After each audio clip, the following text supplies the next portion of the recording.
కేసీఆర్ పై CM Revanth Reddy సంచలన వ్యాఖ్యలు చేశారు. కేసీఆర్ కు తెలంగాణలో జీవించే హక్కు లేదన్నారు. బీఆర్ఎస్ లో కేటీఆర్, హరీష్, పోచంపల్లి లాంటి గ్యాంబ్లర్స్ ఉన్నారన్నారు.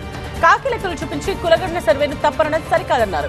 కులాల లెక్కలు ఎప్పటికీ తేలకూడదన్నదే వారి లక్ష్యమన్నారు సీఎం. కేసీఆర్ లాంటి వాళ్లు తెలిసి బలిసి కులగణనలో పాల్గొనలేదన్నారు. జనాభా లేకపోయినా రావులంతా పదవులు పంచుకున్నారంటూ విమర్శల వర్షం కురిపించారు సీఎం రేవంత్. ఆ లెక్కలు బీసీలు అడిగే అవకాశం ఉందనే కులగణను అడ్డుకుంటున్నారని ఆరోపించారు. క్రమశిక్షణ కలిగిన సీఎంగా కులగణన చేశామని అన్నారు సీఎం. అన్ని త్యాగాలకు సిద్ధపడ్డ తర్వాతే ప్రభుత్వం కులగణన చేపట్టిందన్నారు రేవంత్ రెడ్డి. తెలంగాణ సీఎం రేవంత్ రెడ్డి ఢిల్లీలో పర్యటిస్తున్నారు. ఇవాళ అధిష్టానం పెద్దలను కలిసి 42% బీసీ రిజర్వేషన్లు, కార్పొరేషన్ పదవులు, ఎమ్మెల్సీ కోట ఎమ్మెల్సీ ఎన్నికలపై చర్చిస్తారు. కేబినెట్ విస్తరణపై పెద్దలతో చర్చించే అవకాశం ఉంది.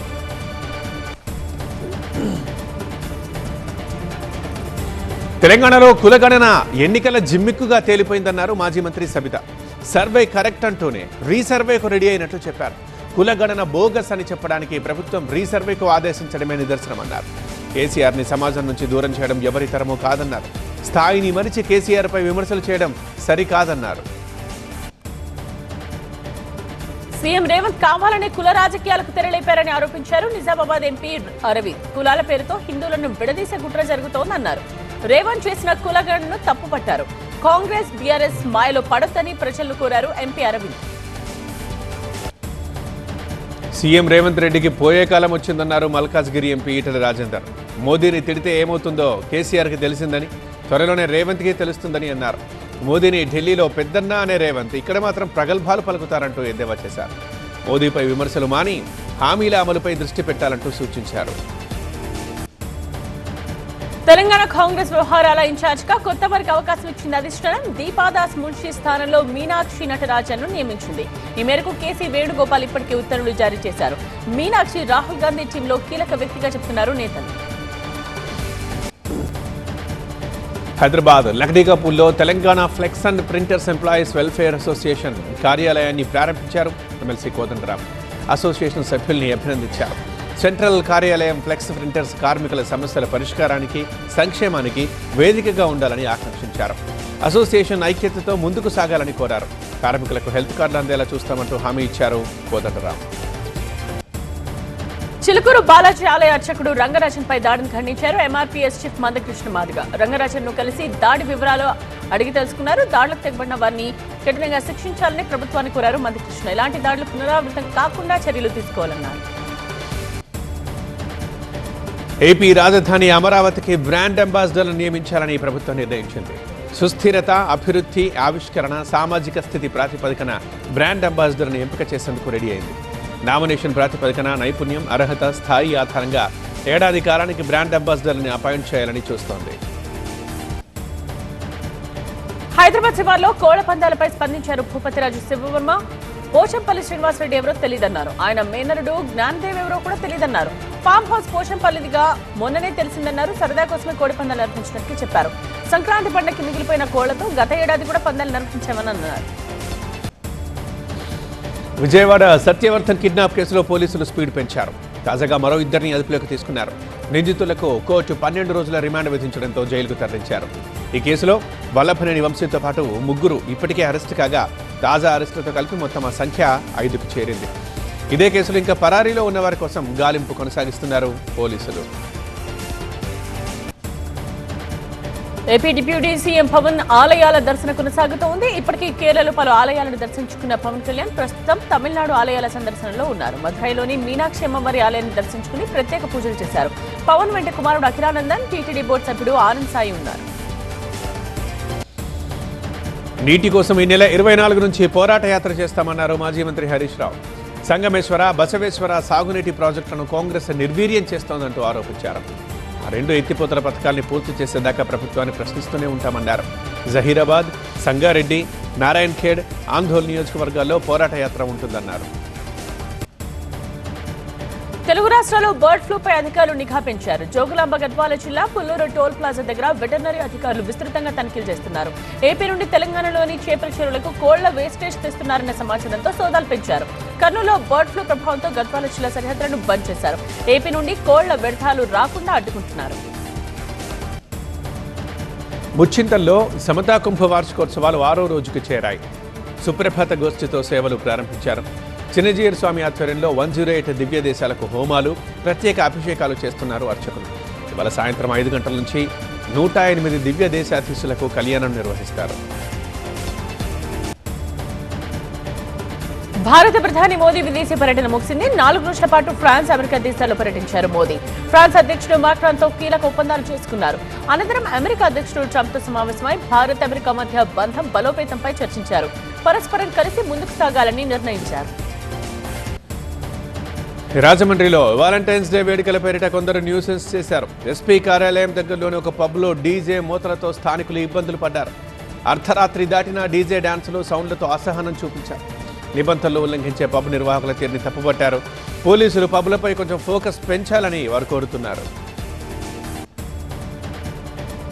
నిర్మల్లో అగ్ని ప్రమాదం జరిగింది. గాయత్రి బ్యాంక్ వెనుక ఉన్న ఒక భవనంలో మంటలు చెలరేగాయి. గమనించిన స్థానికులు ఫైర్ సిబ్బందితో కలిసి గంటల పాటు శ్రమించి మంటలు అదుపు చేశారు. మంటలు చుట్టుపక్కల ప్రాంతాలకు విస్తరించకుండా చర్యలు తీసుకున్నారు. ఘటనా స్థలాన్ని పరిశీలించారు ఏఎస్పీ మీనా. ఎలాంటి ప్రాణ నష్టం లేదని స్పష్టం చేశారు. గుంటూరు జిల్లా అనంతపురంలో ఓ బస్సు మంటల్లో చిక్కుకుంది. ఎస్ఆర్ఎం బస్టికి చెందిన బస్సులో ఒక్కసారిగా మంటలు చెలరేగాయి. గమనించి బస్సు నుంచి వెంటనే బయటపడ్డారు 10 మంది కార్మికులు. సమాచారంతో మంటల్ని ఆర్పేశారు ఫైర్ టీం. మంటలకు షార్ట్ సర్క్యూట్ కారణమే అని చెప్తున్నారు. ఇక ప్రయాణికులు ఎవరికీ ప్రాణనష్టం జరగలేదు. అల్లూరు జిల్లా అరకులోయలో రోడ్డు ప్రమాదాలపై పోలీసులు అవగాహన కల్పించారు. పర్యాటక ప్రాంతం కావడంతో భద్రతపై స్పెషల్ డ్రైవ్ నిర్వహించారు. బైకర్లకు హెల్మెట్ వినియోగంపై అవగాహన పెంచారు. రోడ్డు నిబంధనలు పాటిస్తామంటూ స్థానికులతో ప్రతిజ్ఞ చేయించారు. నిర్మల్ జిల్లా ముజ్కిలో మల్లన్న జాతర జోరుగా సాగుతోంది. ఈ జాతరలో భాగంగా 4వ రోజు రథోత్సవం కన్నుల పండుగ సాగింది. మల్లన్న స్వామికి భక్తులు బండారితో ప్రత్యేక పూజలు చేశారు. నిలువెత్తు బంగారంతో తులాభారం వేశారు. రథోత్సవం చూసేందుకు నిర్మల్తో పాటు పరిసర జిల్లాల నుండి భారీగా తరలివస్తున్నారు. కాకినాడ సర్పవరం జంక్షన్లో బీజేపీ కార్యకర్తలు, సామరస్యత ఫౌండేషన్ సభ్యులు కొవ్వొత్తుల ర్యాలీ చేశారు. పుల్వామా దాడిలో అమర జవాన్లకు నివాళులర్పించారు. సర్పవరం జంక్షన్ నుంచి పోలీస్ స్టేషన్ వరకు జాతీయ జెండాలు చేతపట్టి కొవ్వొత్తులతో ప్రదర్శన చేశారు. మరణించిన జవాన్ల కుటుంబాలకు మనోధైర్యాన్నిచ్చారు. గద్వాల జిల్లా పుల్లూరు పంచాయతీ సెక్రటరీ ఏసీబీకి చిక్కాడు. ఒక వ్యక్తి నుండి 2 లక్షల లంచం తీసుకుంటూ ఏసీబీ అధికారులకు రెడ్ హ్యాండెడ్ గా దొరికాడు. ఓ వెంచర్లో లోటుపాట్లు సర్దిద్దేందుకు లంచం డిమాండ్ చేసిన సెక్రటరీతో పాటు డీపీఓను అదుపులోకి తీసుకుని విచారిస్తున్నట్టు చెప్పారు ఏసీబీ డీఎస్పీ బాలకృష్ణ. చిలుకూరి బాలాజీ ఆలయం అర్చకుడిపై దాడి చేసిన రామరాజ్యం సంస్థకు చెందిన 6గురిని ఖమ్మం జిల్లా పోలీసులు అరెస్ట్ చేశారు. వారంతా వీరరాఘవరెడ్డి మాటలకు ఆకర్షితులై రామరాజ్యంలో చేరినట్టు చెబుతున్నారు. తెల్లాడ మండలానికి చెందిన 6గురి అరెస్టు స్థానికంగా చర్చనీయాంశంగా మారింది. ఏపీ సీఎం చంద్రబాబు ఇవాళ నెల్లూరు జిల్లాలో పర్యటిస్తారు. సీఎం కందుకూరు పర్యటన నేపథ్యంలో ఏర్పాట్లను పరిశీలించారు మంత్రి ఆనం. టీఆర్ఆర్ కాలేజ్లో ఏర్పాటు చేసిన హెలిప్యాడ్ను పరిశీలించి అధికారులకు పలు సూచనలు చేశారు. తుబగుంట దగ్గర మెటీరియల్ రికవరీ ఫెసిలిటీ సెంటర్ను సీఎం ప్రారంభిస్తారని చెప్పారు మంత్రి. హైదరాబాద్లో బంగారం, వెండి ధరలు కొత్త రికార్డులు క్రియేట్ చేస్తున్నాయి. 24 క్యారెట్ల 10 గ్రాముల బంగారం ధర 89,000 రూపాయలకు పెరిగింది. 22 క్యారెట్ల 10 గ్రాముల బంగారం ధర 82,410 రూపాయలకు చేరుకుంది. వెండి ధరలు ఏకంగా 1,00,000 మార్కు దాటేశాయి. హైదరాబాద్లో కిలో వెండి ధర ప్రస్తుతం 1,450 రూపాయలు పలుకుతోంది. అమెరికా వస్తువులపై భారత్ విధించే డ్యూటీలు, పన్నులు అమెరికాకు వచ్చే భారతీయ వస్తువులపై కూడా విధిస్తామని ట్రంప్ ప్రకటించారు. ప్రధాని మోదీ సమక్షంలోనే ట్రంప్ ఈ వ్యాఖ్యలు చేశారు. అమెరికా వస్తువులపై పన్నులు తగ్గించాల్సిన భారం ఇక భారత్ పైనే ఉందని ట్రంప్ స్పష్టం చేశారు. 2 దేశాలకు పరస్పర లాభదాయక బహుళ రంగాల ద్వైపాక్షిక ఒప్పందాలపై 2 దేశాలు సెప్టెంబర్, అక్టోబర్లో సంతకాలు చేస్తాయని భారత్, అమెరికా ప్రకటించాయి. సుంకాల సమస్య ఉన్నా భారత్, అమెరికా మధ్య ప్రత్యేక బంధం కొనసాగుతుందని ట్రంప్ అన్నారు. సామాన్య కుటుంబాల వారికి పెద్ద కలలు, ఆశలు చూపించి ఇతర దేశాలకు మనుషుల్ని అక్రమంగా రవాణా చేసే వ్యవస్థపై పోరాటం చేయాల్సిన అవసరం ఉందని అన్నారు ప్రధాని మోదీ. ఇది కేవలం భారత్కి సంబంధించిన సమస్య కాదని, యావత్ ప్రపంచ సమస్య అని తెలిపారు. అమెరికాలో అక్రమంగా ఉంటున్న భారతీయుల్ని తాము వెనక్కి తీసుకుంటామని అమెరికా అధ్యక్షుడు ట్రంప్కి సూచించారు. వికసిత్ భారత్ అంటే మేక్ ఇండియా గ్రేట్ అగైన్, మిగా అని ప్రధాని మోదీ అన్నారు. ట్రంప్ నినాదం make America great again MAGA తరహాలోనే ఇది అని తెలిపారు. అమెరికా, భారత్ కలిసికట్టుగా పనిచేసి మిగా, మాగా కలిస్తే మెగా భాగస్వామ్యం అవుతుందని వివరించారు. ఇదే మెగా స్పిరిట్ అని ప్రధాని అనడంతో ట్రంప్ ఒక్కసారిగా మురిసిపోయారు. 2008 ముంబై టెర్రర్ దాడుల సూత్రధారి తహబ్బూర్ రాణాని భారత్కు అప్పగించేందుకు అమెరికా అధ్యక్షుడు ట్రంప్ అంగీకరించారు. ప్రధాని మోదీతో జరిపిన ద్వైపాక్షిక చర్చల అనంతరం ఈ విషయాన్ని ట్రంప్ ప్రకటించారు. రాణా ప్రస్తుతం అమెరికాలోని హై సెక్యూరిటీ జైల్లో బందీగా ఉన్నారు.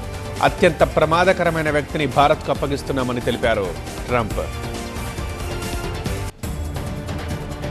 అక్రమంగా ఉంటున్న 119 మంది భారతీయ వలసదారులను అమెరికా భారత్కు పంపించింది. వీరిని తీసుకుని వస్తున్న ప్రత్యేక విమానం ఇవాళ రాత్రి 10 గంటలకు అమృత్సర్లో దిగనుంది. ఈ 119 మందిలో 67 మంది పంజాబ్కు చెందిన వారు ఉన్నారు. మిగిలిన వారు హర్యానా, గుజరాత్, యూపీ, గోవా, మహారాష్ట్ర, రాజస్థాన్, హిమాచల్, కాశ్మీర్కు చెందినవారు. అక్రమ వలసదారులతో కూడిన మరో విమానం ఫిబ్రవరి 16న భారత్కు రానుంది. ఎంఎస్పీ కోసం సుదీర్ఘకాలంగా నిరసన ప్రదర్శనలు నిర్వహిస్తున్న రైతు సంఘాలతో కేంద్ర ప్రభుత్వం చర్చలు మొదలుపెట్టింది. కేంద్ర మంత్రి ప్రహ్లాద్ జోషి నేతృత్వంలోని కమిటీ చండీగఢ్లో రైతు సంఘాలని కలిసింది.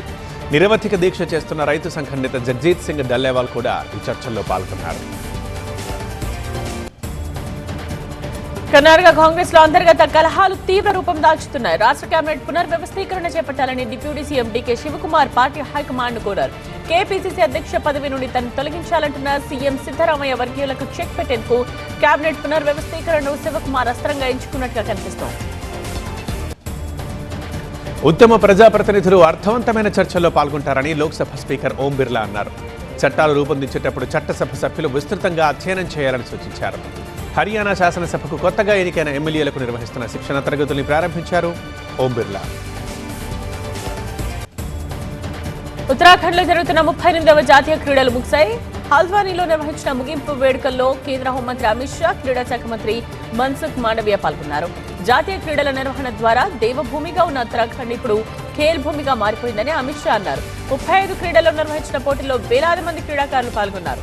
121 మెడల్స్ తో సర్వీసెస్ జట్టు అగ్రస్థానంలో నిలిచింది.